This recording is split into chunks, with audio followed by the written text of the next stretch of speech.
School trip. एक school bus रात के अंधेरे में पहाड़ के गोल गोल रास्तों पर चलती चली जा रही थी। उस बस में 3 टीचर और करीब 40 बच्चे थे।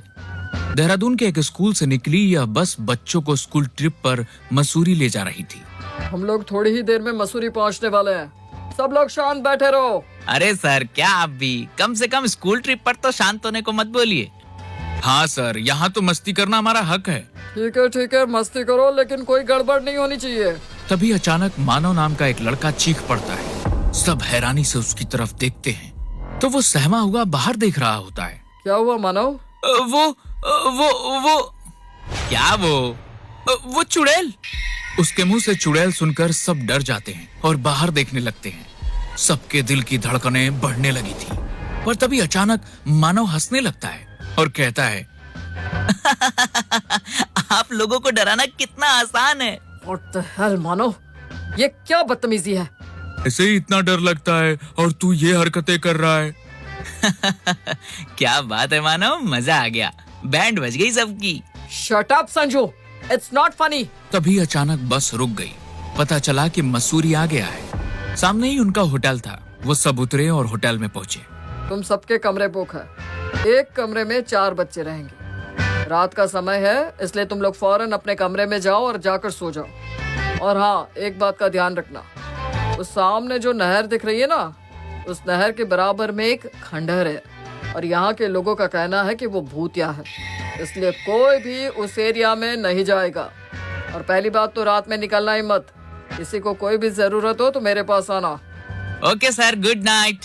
Good night. वो सब लोग अपने अपने कमरे में चले जाते हैं। संजू, प्रेम, मानव और तरन एक कमरे में रुकते हैं। वो चारों सोने के लिए लेट जाते हैं। पर तभी संजू उठकर बैठ जाता है और कहता है, चलो उठ जाओ सब, हम लोग बाहर जा रहे हैं। कहाँ बाहर? उस नहर के पास। और ये कोई नहीं कहेगा कि सर ने मना किया है। सर तो मना करेंगे ही, यही उनका काम है। पर अगर हमने मजे नहीं किए तो हमारी ये स्कूल ट्रिप बेकार हो जाएगी। हाँ तो चल, मैं तो बिल्कुल तैयार हूँ। अरे तुम लोग पागल हो गए हो क्या? इतनी रात पे निकलना वैसे ही खतरे से खाली नहीं है और ऊपर से तुम लोगों को उस भूतिया खंडहर के पास जाना है। अरे चुप कर डरपोक कहीं के, उठ जा फौरन और चल हमारे साथ। नहीं, मैं नहीं आऊंगा। अच्छा चल, उस खंडहर के पास नहीं जाएंगे, बस बाहर टहलकर वापस आ जाएंगे। देख कितना अच्छा मौसम हो रहा है, ठंडा ठंडा। मानव की बातें सुनकर तरन भी उसके साथ चलने को तैयार हो जाता है और चारों दबे कदमों के साथ होटल से निकलते हैं। बाहर सचमुच बहुत ठंड थी। वो लोग कपकपाते हुए आगे बढ़ने लगते हैं। दूर कहीं किसी भेड़िए के बोलने की आवाज आ रही थी जो रात में बहुत ही डरावनी सी लग रही थी। तरन को बहुत डर लग रहा था और वह उन सब से वापस चलने को कह रहा था। पर जब वह लोग उसे आगे लेते चले गए और आखिर वह उस नहर के पास पहुंच गए जिसके बराबर में वह खंडहर था। मैंने तुम लोगों को मना किया था, पर तुम फिर भी मुझे यहाँ लेकर आ गए। चलो अब फौरन यहाँ से वापस चलो। अरे ये भूत वूत सब कहने की बातें हैं, असल में ऐसा कुछ नहीं होता है। देख, एक नॉर्मल घर है ये। हाँ और क्या, चलो अंदर चलते हैं। तुम लोग पागल हो, वापस चलो फौरन, वरना हम लोग मारे जाएंगे। तभी अचानक तरन को एक पायल की आवाज सुनाई देती है जिसे सुनकर वह और ज्यादा डर जाता है। पर बाकी सब खंडहर के दरवाजे की तरफ बढ़ रहे थे। प्रेम आगे बढ़कर उसका दरवाजा खोलता है तो अचानक चमगादड़ों का एक झुंड उड़ता हुआ निकलता है जिससे वो सब जमीन पर गिर पड़ते हैं। मैं अभी भी कह रहा हूँ, वापस चल लो प्लीज। चमगादड़ थे ये, भूत नहीं, चल उठ जा। वो चारों खंडहर के अंदर पहुंचते हैं तो अंदर उन्हें गर्मी का एहसास होता है। उन्हें बड़ा अजीब लगता है, लेकिन वो आगे बढ़ते जाते हैं। एक बार फिर से पायल की आवाज आती है और इस बार आवाज सबको सुनाई देती है। सुना, फिर से ये पायल की आवाज आ रही है। हाँ लग तो रही है, पर हो सकता है कोई बिल्ली होगी जिसके गले में घंटी बंधी होगी। प्रेम का इतना कहना था कि अचानक उस खंडहर के अंदर बहुत तेज आंधी चलने लगी। उस आंधी के चक्कर में चारों लोग बिछड़ जाते हैं और अलग अलग कमरों में पहुंच जाते हैं। उन चारों कमरों में एक एक मोमबत्ती जल रही थी जिससे कमरे में हल्की रोशनी हो रही थी। प्रेम, संजू, मानव, कहाँ हो तुम लोग? मैं किसी कमरे में हूँ, पर इस कमरे से बाहर आने का रास्ता नहीं दिख रहा है। हाँ, मैं भी ऐसे ही एक कमरे में हूँ। तरन, मानव और संजू को तो एक दूसरे को आवाज देते हैं, लेकिन प्रेम की कोई आवाज नहीं आती। वो तीनों मिलकर प्रेम को आवाज लगाते हैं। पर प्रेम का कुछ अता पता नहीं चलता। प्रेम इसलिए नहीं बोल पा रहा था क्योंकि जिस कमरे में वो था वहां उसके सामने चुड़ैल खड़ी हुई थी। चुड़ैल दिखने में इतनी खतरनाक थी कि उसे देखकर प्रेम की आवाज ही बंद हो चुकी थी। उस चुड़ैल के बाल जमीन को छू रहे थे। उसकी आंखें बिल्कुल काली थी जिनसे खून निकल रहा था और उसके हाथों के नाखून लगातार बड़े होते जा रहे थे। चुड़ैल, मुझे छोड़ दो। चुड़ैल बिना कुछ बोले उसकी तरफ बढ़ने लगती है। डर के मारे वो कमरे के बाहर भागने की कोशिश करता है, लेकिन बाहर जाने के लिए उसे कोई दरवाजा नजर नहीं आता। वह बुरी तरह से दीवारों पर हाथ मारता है कि शायद कहीं पर कोई दरवाजा मिल जाए, पर बचने की कहीं कोई उम्मीद नहीं थी। वो चुड़ैल उसके करीब आती जा रही थी और आखिरकार वह उसे मार देती है। प्रेम, प्रेम, कहाँ है तू? मोमबत्ती को दीवार के पास लेकर आओ, दरवाजा मिल जाएगा और बाहर आ जाओ।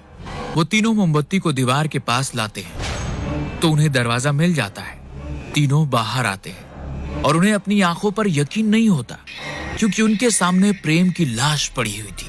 तरण यह देखकर अपना सिर पकड़कर बैठ जाता है और रोने लगता है। हम में से कोई नहीं बचेगा, वो हम सबको मार डालेगी। मैंने इतना मना किया पर तुम लोग नहीं माने। चलो फटाफट यहाँ से निकलो। हाँ चलो। पर प्रेम का क्या, उसे यहीं छोड़ दोगे? वो मर चुका है, चलो यहाँ से। वो लोग अभी एक कदम भी नहीं बढ़ पाए थे कि अचानक उनके सामने चुड़ैल प्रकट हो गई। वो अपने चारों हाथों और पैरों पर चल रही थी। उसे देखकर उन सबकी चीख निकल गई। वो फौरन दरवाजे की तरफ भागे, पर वह दरवाजा अपने आप बंद हो गया और वह चुड़ैल किसी जानवर की तरह उनकी तरफ बढ़ने लगी। वो लोग बस दरवाजे को पीट रहे थे और चिल्ला रहे थे। चुड़ैल ने हाथ का इशारा किया और वो तीनों हवा में उड़ने लगे। अब हमारे बचने की कोई उम्मीद नहीं है। मेरे और प्रेम की मौत के जिम्मेदार तुम लोग हो। हमें माफ कर दो तरन। चुड़ैल उन्हें मारने ही वाली थी कि तभी अचानक उस खंडहर का दरवाजा बाहर से खुला और रमेश अंदर आया। रमेश को देखकर उन तीनों की जान में जान आई और वो चिल्लाने लगे, सर हमें बचा लीजिए, हमें माफ कर दीजिए सर, हमने आपकी बात नहीं मानी, प्लीज हमें बचा लीजिए। सर मैंने इन लोगों को बहुत मना किया था पर ये लोग मुझे जबरदस्ती यहाँ लेकर आ गए, प्लीज हमें बचा लीजिए। वो तीनों रमेश से उन्हें बचाने की गुहार लगा रहे थे, पर रमेश जैसे उनकी कोई बात ही नहीं सुन रहा था। उसने उन्हें इग्नोर करते हुए चुड़ैल से कहा, ये 4 शिकार मैंने भेजे थे तेरे लिए, अब 4 साल तक मुझसे कोई उम्मीद न रखना। ये आप क्या बोल रहे हैं सर? चुप कर, मुझे बात करने दे। ठीक है। ये क्या चल रहा है? क्या आप हमारी बलि दे रहे हैं? हाँ, मैंने यहाँ आते ही तुम लोगों को खास तौर पर इस जगह के बारे में इसीलिए तो बताया था क्योंकि मुझे इस चुड़ैल को तुम्हारी बलि देनी थी। मुझे पता था तुम लोग मेरे मना करने पर यहाँ जरूर आओगे। पर क्यों? क्योंकि बहुत पहले मुझसे धोखे से इस चुड़ैल का एक बच्चा मर गया था। तब से ये मेरी सजा है कि मुझे इसको हर साल एक बच्चा शिकार के तौर पर ला कर देना होता है। हे भगवान, अब तक आप कितने बच्चों को मार चुके हो? अरे चुड़ैल, तू बातें क्या सुन रही है? खत्म कर दे इन लोगों को, और अब मैं 4 साल बाद आऊंगा। रमेश का इतना कहना था कि बस वह चुड़ैल उन तीनों को बारी बारी बेरहमी से मार देती है। रमेश को उनको मरते देख कोई फर्क नहीं पड़ता। ऐसा लग रहा था जैसे उसके अंदर दिल ही ना हो। शुक्र है मुझे 4 साल का सुकून मिल गया। अब मैं ये देश छोड़कर ही चला जाऊंगा। तंग आ गया हूँ मैं इस चुड़ैल से। चुड़ैल रमेश के मन की बात जान जाती है और जैसे ही वो बाहर जाने लगता है तो वह अपना हाथ लंबा करके उसे पकड़ लेती है। रमेश चिल्लाता है और अपने आप को छुड़ाने की कोशिश करता है। हे चुड़ैल, तू क्या कर रही है? छोड़ दे मुझे। मैंने आज तक तुझे कितने शिकार ला कर दिए हैं और तू मेरे साथ ये सलूक कर रही है। छोड़ दे मुझे चुड़ैल। पर चुड़ैल उसकी कोई बात नहीं सुनती और उसकी गर्दन धड़ से अलग कर देती है। अगले दिन उन 5 की लाश पास की नहर में तैरती मिलती है जिससे पूरा मसूरी शहर सहम जाता है।